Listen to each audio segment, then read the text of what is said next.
ụlọ nzukọ Omeiwu steeti a bụzi ndị nke binyere aka nkwado ka anya bụ amụma ọrụ ndị a ga-ejego wee lụ nke afọ 2025 ma bụrụkwazị nke mgbakọta ya ruru ijeri naira 6 nakwazi 6 bụ nde 100 naira nakwazi 90 nakwazi 1 yana puku naira 8 nakwazi 49 na 100 naira na 18 ya nakwazi kobo 16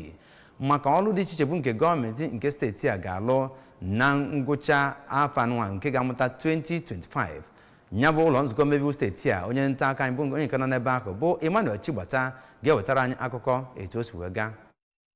Ngafere ya bụ Appropriation Bill bụ nke sitere na akụkọ ndị House Committee na-ahụ maka ego na nchịkọ wetara na ọgbakọ ụlọ omeiwu nke emere ụnyaahụ. Onye isi oche ma bụkwa onye na-anọchite anya Anaọcha Constituency Sa Ejike Okechukwu dịka ọ na-eweta ya bụ mkpesa kwuru na amụma ego ahụ bụ nke ka dịkwa etu ọ dị dịka gọvanọ si wee weta ya wee kwuo na ego mmefu bụ nke dị ijeri naira 4 ọnwa nde naira 73 nakwa puku narị naira 2 bụ nke na-egosi pasentị 77 ebe ihe ndị mmefu ndị na-abịa ugboro kwuru ugboro bụ nke bụrụ pasentị 23.